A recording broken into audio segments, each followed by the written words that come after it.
El sonido de la lluvia contra las ventanas de la casa familiar Mendoza siempre me había tranquilizado. Después de 5 años viviendo en esta mansión colonial en Las Lomas, había aprendido a encontrar paz en sus rutinas. El café que preparaba cada mañana en la cocina de mármol italiano, las flores frescas que arreglaba en el comedor principal, la forma en que la luz del atardecer se filtraba a través de los vitrales del recibidor principal. Pero esa tarde de domingo, mientras organizaba los documentos financieros en el estudio que había convertido discretamente en mi oficina personal, el sonido de la lluvia se mezclaba con algo menos tranquilizante, la voz elevada de mi suegra, Esperanza Mendoza de Villareal, dirigiéndose al personal doméstico con su tono habitual de autoridad indiscutible. Mi nombre es Isabella Herrera, aunque desde mi matrimonio con Carlos Mendoza hace 5 años, la mayoría de la gente me conocía como Isabella de Mendoza. Lo que no sabían, lo que nadie en la familia Mendoza sabía, era que mi apellido de soltera venía acompañado de algo más valioso que el prestigio social que tanto valoraban, un imperio inmobiliario que había construido meticulosamente desde los 23 años.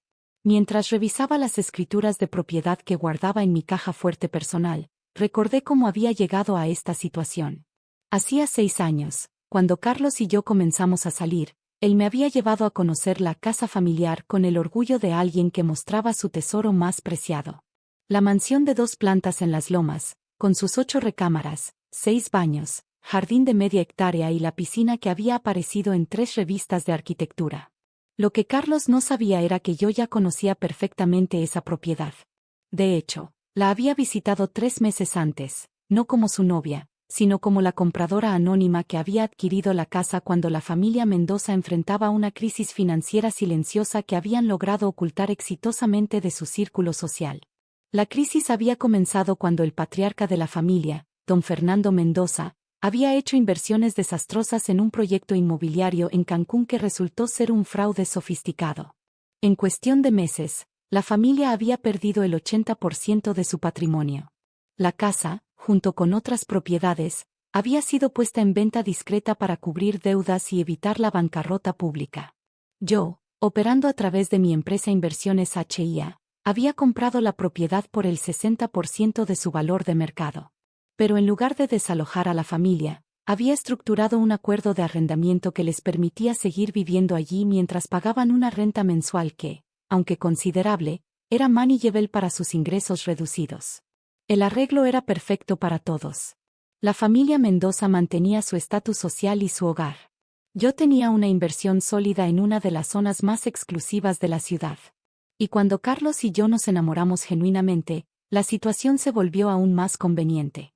Lo que nadie sabía era que, durante los años siguientes, había expandido silenciosamente mi portafolio, adquiriendo también el departamento en Polanco donde vivía la hermana de Carlos, el local comercial donde Esperanza tenía su boutique de ropa exclusiva, e incluso el pequeño rancho en Tequisquiapan donde la familia pasaba los fines de semana. Esperanza Mendoza de Villareal había sido una belleza en su juventud, y a los 62 años, todavía llevaba esa belleza como un escudo y una arma. Desde el primer día que Carlos me llevó a conocerla, había dejado claro que ninguna mujer sería suficientemente buena para su hijo. Pero yo no era cualquier mujer, y había cometido el error imperdonable de no venir de una familia con apellido reconocido. Isabella viene de una familia trabajadora, había dicho Carlos aquella primera cena, tratando de presentarme de manera favorable. Trabajadora, había repetido Esperanza, como si la palabra tuviera un sabor desagradable. ¡Qué encantador! Durante 5 años, había soportado comentarios sutiles sobre mi origen humilde, sugerencias no tan sutiles sobre que debería estar agradecida por haber sido aceptada en la familia, y recordatorios constantes de que vivía en la casa de los Mendoza por la generosidad de ellos. Irónicamente, cada mes cuando Esperanza me pedía que contribuyera con los gastos de la casa porque todos debemos hacer nuestra parte, yo discretamente transfería el dinero que ella me daba directamente a la cuenta donde recibía su renta mensual. En esencia, Esperanza me estaba pidiendo dinero para pagar la renta de mi propia propiedad. El punto de quiebre llegó esa tarde de domingo lluvioso. Carlos había viajado a Monterrey por trabajo, y yo estaba sola en la casa con Esperanza y el personal doméstico. Había estado trabajando en mi oficina, revisando los portafolios de mis propiedades, cuando escuché gritos desde la planta baja. Bajé las escaleras para encontrar a Esperanza de pie en el recibidor principal, con las mejillas rojas de indignación, sosteniendo lo que parecía ser una cuenta bancaria. ¿Se puede saber qué significa esto?, demandó, agitando el papel en el aire como evidencia de un crimen. Miré el documento. Era el estado de cuenta de la cuenta conjunta que Carlos y yo compartíamos para gastos del hogar. Es nuestro estado de cuenta mensual, respondí con calma. ¿Hay algún problema? El problema es que están gastando una fortuna en cosas innecesarias, gritó. 500 pesos en libros. 300 en plantas para el jardín. Este nivel de desperdicio es inaceptable en la casa de los Mendoza. Respiré profundamente. Los 500 pesos habían sido para libros de inversión inmobiliaria que estudiaba en mi tiempo libre. Los 300 en plantas habían sido para reemplazar las flores que se habían dañado durante la tormenta de la semana anterior. Esperanza, esos gastos fueron discutidos con Carlos. No me interesa lo que discutiste con mi hijo. Me interrumpió. Esta es mi casa, y no voy a tolerar que una advenediza sin educación familiar me diga cómo deben manejarse las finanzas aquí. Advenediza. La palabra que había estado esperando escuchar abiertamente durante 5 años. Tienes razón, dije tranquilamente. Debería haber sido más cuidadosa con los gastos. Mi respuesta calmada pareció frustrarla más. Y otra cosa, continuó, caminando hacia el armario del recibidor donde guardaba mis maletas. He estado pensando que es hora de que hicieras otros arreglos de vivienda. Sentí que mi pulso se aceleró, pero mantuve mi expresión neutral. ¿Otros arreglos?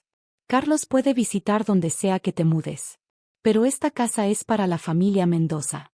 Siempre ha sido así, y siempre será así.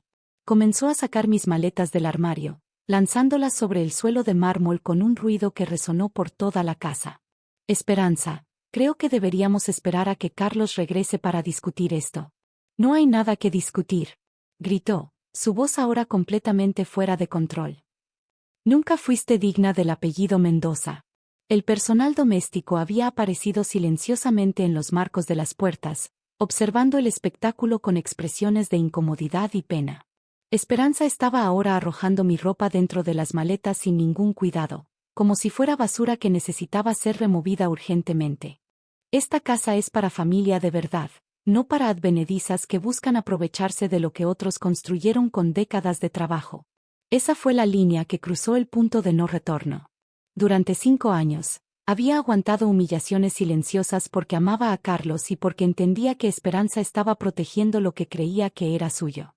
Pero que me acusara de aprovecharme cuando yo era literalmente la persona que había salvado financieramente a su familia, eso era demasiado. Caminé calmadamente hacia donde estaba mi bolso, saqué mi teléfono, y marqué un número que tenía memorizado. ¿Maestro Ruiz? Soy Isabella Herrera. Sí, necesito que mañana a primera hora le haga una visita a la señora Esperanza Mendoza de Villareal en Las Lomas. Esperanza se detuvo en medio de su frenético empaque. ¿Con quién estás hablando?, demandó. Terminé la llamada y la miré directamente a los ojos por primera vez en 5 años sin bajar la mirada. Con mi abogado, dije con tranquilidad. Para informarle sobre algunos cambios en los arreglos de vivienda. ¿Tu abogado?, se burló. ¿Para qué necesitas un abogado? No tienes derechos aquí. Subí a mi auto con tranquilidad, mientras Esperanza seguía gritando desde la puerta principal. El motor de mi Audi arrancó suavemente, un sonido que había llegado a asociar con control y independencia. Bajé la ventanilla y la miré una última vez. Tienes razón sobre no merecer cosas, Esperanza. Mañana mi abogado te explicará quién realmente compró esta propiedad hace 5 años. Su expresión cambió de triunfante a confundida en cuestión de segundos. ¿Qué quieres decir con compró esta propiedad? Que la familia Mendoza no ha sido dueña de esta casa desde hace 5 años. Han sido mis inquilinos. El color desapareció completamente de su cara. Eso es imposible. Esta casa ha estado en la familia Mendoza por generaciones. La casa estuvo en la familia Mendoza hasta que las deudas de don Fernando los obligaron a venderla. Inversiones HIA la compró en el 2019. Yo soy Inversiones HIA. La lluvia había comenzado a caer más fuerte, creando un ruido de fondo que hacía que mi voz sonara aún más calmada y controlada. También soy dueña del departamento donde vive tu hija Carmen, del local de tu boutique en Polanco, y del rancho en Tequisquiapan. El maestro Ruiz te traerá mañana todos los documentos.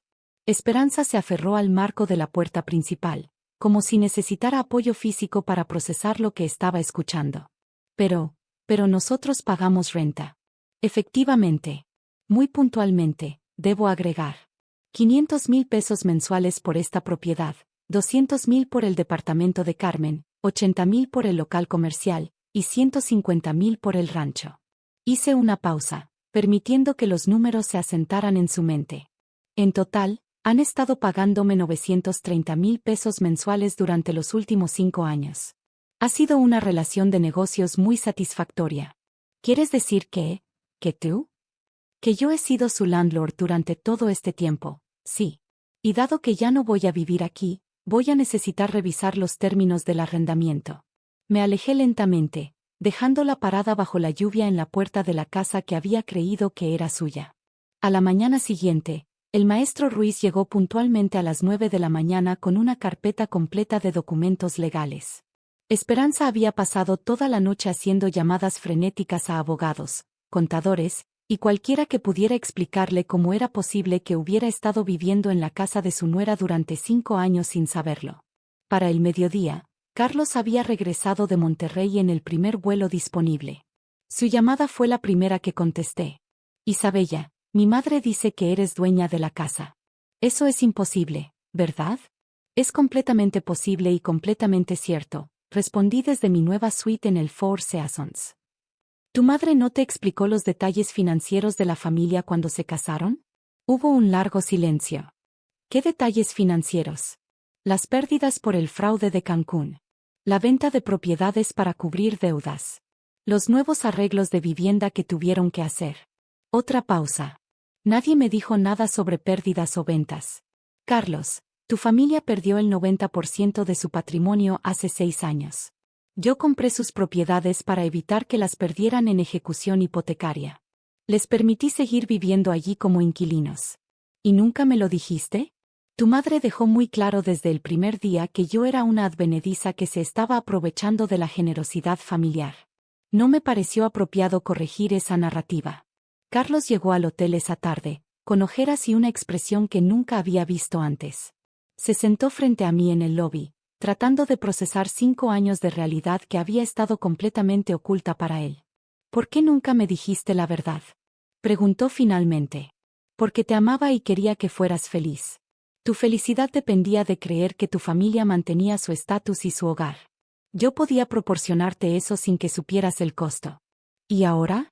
Ahora tu madre me ha dejado claro que no soy familia de verdad. Así que no hay razón para seguir protegiendo una ilusión que no me incluye.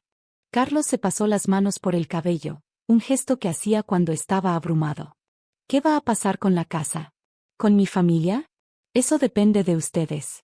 Pueden continuar pagando renta como lo han hecho durante 5 años. Pueden comprar las propiedades si han restaurado su situación financiera. O pueden encontrar otros arreglos de vivienda. ¿Y nosotros? ¿Nuestro matrimonio? Lo miré a los ojos, este hombre que había amado sinceramente durante 5 años, pero que nunca había notado que su esposa estaba subsidiando silenciosamente la vida de su familia. Eso también depende de ti. Pero va a tener que ser en términos de honestidad.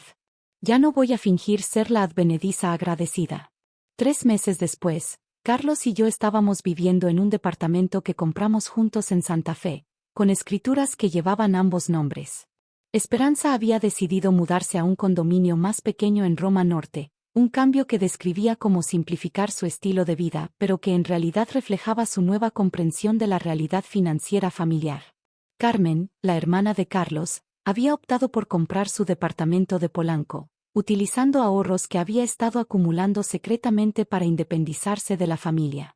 El rancho de Tequisquiapan fue vendido a una familia de Guadalajara que lo convirtió en un hotel boutique exitoso. Y la boutique de Esperanza cerró después de 6 meses, no por falta de fondos, sino porque ella había perdido el interés en mantener apariencias que ahora sabía que habían sido artificiales durante años. En cuanto a mí, continué expandiendo mi portafolio inmobiliario, pero ahora con completa transparencia.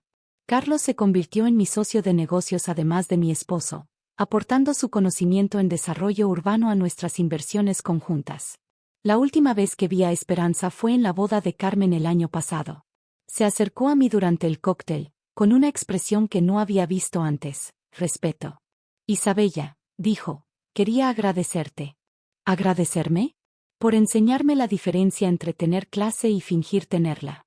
Durante años pensé que mi valor venía de lo que poseía. Resulta que mi valor viene de lo que soy capaz de construir. Sonreí, ofreciéndole mi copa en un brindis silencioso. Nunca es demasiado tarde para aprender eso. Y mientras brindábamos bajo las luces del jardín, me di cuenta de que a veces la mejor venganza no es quitarle algo a alguien, sino darles la oportunidad de descubrir quiénes realmente son cuando las ilusiones se desvanecen. El apellido Mendoza, resulta, nunca había sido lo que me daba valor.